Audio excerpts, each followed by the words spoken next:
ಅಯ್ಯೋ ದೇವ್ರೆ, ಏನಪ್ಪ ನಿನ್ನ ಪರೀಕ್ಷೆ? ಇದಕ್ಕೇನ್ರಿ ಮಾಡೋದು? ಏನ್ ಮಾಡೋದು? ಅತಿಥಿ ದೇವೋ ಭವ, ಬರೋರಿಗೆಲ್ಲ ಸಮಾರಾಧನೆ ನಡೀಲಿ.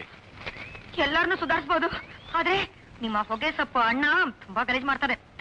ನೋಡು ನೋಡು ನೋಡು, ನಿನ್ನ ಹೆಬ್ಬಾವಿನ ಬಾಯಿ ಅಕ್ಕ ನಶದ್ ಗಿರಾಕಿ ಅದಕ್ಕೆ ಹೇಳಿದ್ದು.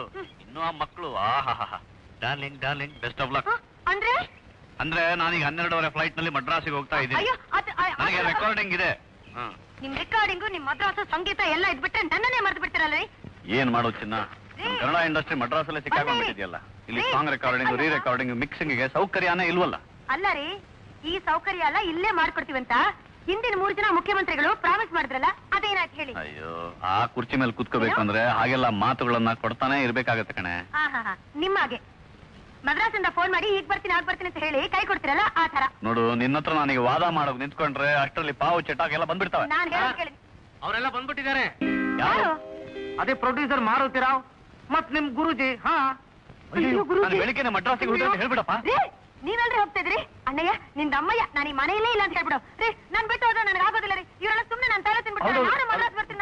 ನಾನು ಅವರೆಲ್ಲ ಬಂದ್ಬಿಟ್ಟಿದ್ದಾರೆ. ಸತ್ಯವಾದಿ, ಇವತ್ತೊಂದ್ ದಿವಸ ಸುಳ್ಳು ಹೇಳಪ್ಪ. ನಾನು ಇಲ್ಲಪ್ಪ, ನಾನು ರಾಣಿ ರಾಣಿ ಏನ್ರಿ ಹೋಗಿ ಬರ್ತೀನಿ ನಾನು. ಹೋಗಿ.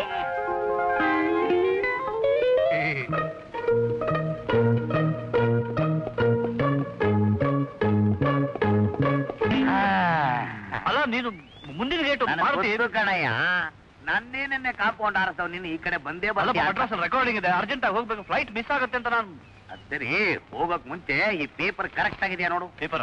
ಯಾವ ಪೇಪರು? ಮನೆ ಮಾರ್ಗೇಜ್ ಮಾಡ್ಸಕ್ಕೆ ಬಾಂಡ್ ಪೇಪರ? ಏನಿದು? ಬಾಂಡ್ ಪೇಪರು, ದಾನ ಪತ್ರ.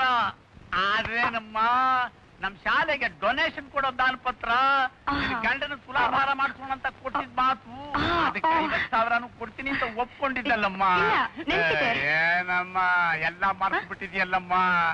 ಚೆಕ್ಕು ಚೆಕ್ಕು ಚೆಕ್ ಎಲ್ಲಿಂದ ಚೆಕ್ ತೆಗೆದುಕೊಳ್ಳೋದು? ಚೆಕ್ ತಗೊಂಡು ಬ್ಯಾಂಕಲ್ಲಿ ಬ್ಯಾಲೆನ್ಸ್ ಎಲ್ಲ ಬಾಯಿಗೆ ಹಾಕೊಂಡೆ. ಇನ್ನು ನಾನು ನಿನ್ಗೆ ಎಷ್ಟು ಚೆಕ್ ಕೊಟ್ಟರು ನಿನಗೆ 10 ಪೈಸಾನೂ ಸಿಗಲ್ಲ ಬ್ಯಾಂಕಲ್ಲಿ. ನಾನೆಲ್ಲ ಬಾಯಿಗೆ ಹಾಕೊಂಡೆ, ಎಲ್ಲ ಡಬ್ಬದಲ್ಲಿದೆ ನೋಡು. ಈಗ ತೆಗೆದಿರೋ ಪಿಕ್ಚರ್ ನಾವು ಮುಗಿಸ್ತಾ ಹೋದ್ರೆ ಎಲ್ಲ ಹಣ ಹೊರಟೋಗುತ್ತೆ. ಅದೆಲ್ಲ ಗೊತ್ತಿಲ್ಲ, ನನಗೆ ಹಣ ಬೇಕೇ ಬೇಕು. ಪಿಕ್ಚರ್ ಹಣ ಹಣ ಅಂದ್ಕೂಡ್ಲೆ ಮಳೆ ಸುರಿದ ಹಾಗೆ ಬೀಳುತ್ತೆ ಮೇಲಿಂದ. ಇನ್ನೂ ಹಣ ಅಂದ್ರೆ ನನ್ನ ಪ್ರಾಣ ಹಣ ಇಡಬೇಕಷ್ಟೇ. ಪ್ರಾಣ ಯಾಕೆ ಯಾವತ್ತ ಇರ್ತೀಯ? ಇಷ್ಟು ದೊಡ್ಡ ಮನೆ ಇದೆಯಲ್ಲ, ಇಟ್ಟು ಬಿಡು. ಅಷ್ಟಕೋಬೇಡ. ನನ್ನ ಹೆಂಡತಿ ಅದು ಕೇಳಿಸ್ಕೊಂಡ್ರೆ ದೊಡ್ಡ ರಂಪಾನೆ ಮಾಡ್ತಾಳೆ. ಮನೆ ಮಾರ್ಟ್ಗೇಜ್ ವಿಷಯ ರಾಣಿಗೆ ತಿಳಿತು, ನಾನು ಖಂಡಿತ ಬದುಕಿರೋಲ್ಲ. ಆಗಲ್ಲ, ಅವ್ರನ್ನ ಕೇಳ್ದೇನೆ ಏನು ಕೊಡಕ್ಕಾಗಲ್ಲ. ಏನಮ್ಮ ಈಗಂದ್ರೆ? ಅಲ್ಲಮ್ಮ, ದೊಡ್ಡವ್ರು ಏನ್ ಹೇಳಿದ್ದಾರೆ ಗೊತ್ತೇ? ಅನ್ನದಾನಕ್ಕಿಂತ ಇನ್ನೂ ದಾನವಿಲ್ಲ ಅಂದಿದ್ದಾರೆ. ಆದ್ರೆ ನಾನು ವಿದ್ಯದಾನಕ್ಕಿಂತ ಯಾವ ದಾನವೂ ಇಲ್ಲ ಅಂತೇನೆ. ನೋಡಮ್ಮ, ತುಲಾಭಾರ ಮಾತ್ರ ಮುಂದಕ್ಕೆ ಹಾಕ್ಬಾರ್ದಮ್ಮ. ಅದನ್ನ ಸಮಯಕ್ಕೆ ಸರಿಯಾಗಿ ಮಾಡಿದ್ರೆ ತುಂಬಾ ಒಳ್ಳೇದಾಗುತ್ತಮ್ಮ. ಯಾಕೆ ಮೊನ್ನೆ 50 ವರ್ಷದ ಒಬ್ಬೆಂಗ್ಸು ಗಂಡನ ತುಲಾಭಾರ ಮಾಡಿದ್ಲು. ಅಲ್ಲಿಂದಾಚೆ 3 ವಾರ ಅವಳು ಬಸ್ರಿ ಅಂತ ತಿಳಿಯಿತು.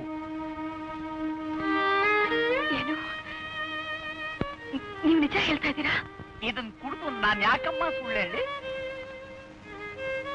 ಆಗ್ಲಿ, ನಾನು ಆಲೋಚನೆ ಮಾಡು ಯೋಚನೆ ಮಾಡು. ಸಾವಕಾಶ ಮಾಡೋಣಂತೆ. ಪಿಕ್ಚರ್ ನಾನು ಒಬ್ಬಂದೇ ಅಲ್ಲ, ನಿಂದು ಜವಾಬ್ದಾರಿ ಇದೆ ಅನ್ನೋ ಯೋಚನೆ ಮಾಡ್ತೀನಪ್ಪ. ಬಂದ್ಮೇಲೆ ನೋಡೋಣ ಏನ್ ಮಾಡೋದು ಅಂತ. ನಾನು ಹೇಳೋದಂತೂ ಹೇಳ್ಬಿಟ್ಟಿದ್ದೀನಿ ನೋಡು. ಆಮೇಲೆ ಹೆಚ್ಚು ಕಡಿಮೆ ಆದ್ರೆ ನಾನ್ ಜವಾಬ್ದಾರನಲ್ಲ. ಒಂದ್ ನಿಮಿಷಪ್ಪ. ನಮಸ್ಕಾರ. ನಮಸ್ಕಾರ. ಏನ್ ಸಮಾಚಾರ? ನನ್ನ ಕೃಷ್ಣಲೀಲೆ ವಿಷಯ ಏನ್ ಮಾಡ್ತೀವಿ? ಸದ್ಯದಲ್ಲಿ ನಮ್ಮ ಮನೆಯಲ್ಲೇ ಒಂದು ಲೀಲೆ ನಡೆಯೋದಿದೆ. ನೀವು ಪದೇ ಪದೇ ಬಂದು ನನ್ನ ತಲೆ ತಿನ್ಬೇಡಿ. ಈಗ ನನಗೆ ಫ್ಲೈಟಿಗೆ ಲೇಟ್ ಆಗ್ತಾ ಇದೆ, ದಯವಿಟ್ಟು ನನ್ನನ್ನು ಬಿಟ್ಬಿಡಿ. ನಡಿ. ನಮಸ್ಕಾರ. ಮನೆ ಬಂತು ಕಂಡ್ರ, ಮನೆ ಬಂತು. ಬಿಡಿ, ಮೆತ್ತಿಗಿಳಿರಿ. ಮೆತ್ತಿ ಮೆತ್ತಿ ಮೆತ್ತಿ ಇಳಿ. ತಗೋ ಈ ಸಾಮಾನು ತಗೋ.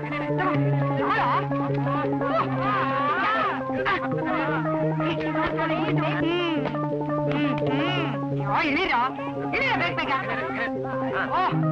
ಪುಟ್ಟಿ ತಗೊಳ. ಇರಲಿ ಇರಲಿ. ಹುಡುಗರ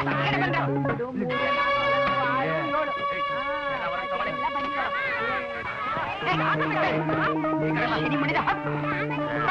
ಕೊಡಪ್ಪ ಇಲ್ಲಿ ಸಾಮಾನು ಬೇಕು ಕೊಡ್ತೀರಿ.